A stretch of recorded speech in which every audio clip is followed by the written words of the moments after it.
અહેમદાબાદ મિત્ર ન્યૂઝમાં આપનું સ્વાગત છે।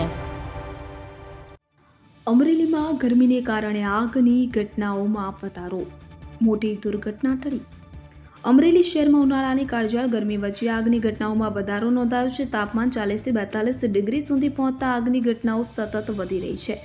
કેરિયા રોડ પર આવેલી જેટકો ઓફિસની બાજુમાં આવેલી ઝૂંપડપટ્ટીમાં અચાનક આગ લાગીથી ફાયર કંટ્રોલ રૂમને જાણ થતાં જ અમરેલી ફાયર બ્રિગેડની ટીમ તાત્કાલિક ઘટના સ્થળે પહોંચી ગઈ હતી। ફાયર ટીમે પાણીનો મારો ચલાવી આગને કાબૂમાં લીધી હતી। સદનસીબે આગ લાગી ત્યારે ઝૂંપડામાં રહેતા પરિવારજનો બહાર હતા। સ્થાનિક લોકોએ સમય સૂચકતા વાપરી ઘરવખરીનો સામાન બહાર કાઢી લીધો હતો, જેના કારણે મોટું નુકસાન થતાં અટક્યું હતું। જોકે ઝૂંપડું બળી જવાને કારણે મજૂર પરિવારમાં ચિંતાનું મોજું ફરી વળ્યું છે। ઉલ્લેખનીય છે કે ગઈકાલે રાજુલા તાલુકાના રામપરા ગામ નજીક ટોરેન્ટ વિસ્તારમાં પણ આગ લાગી હતી। આ વિસ્તારમાં સિંહોનો મોટા પ્રમાણમાં વસવાટ છે।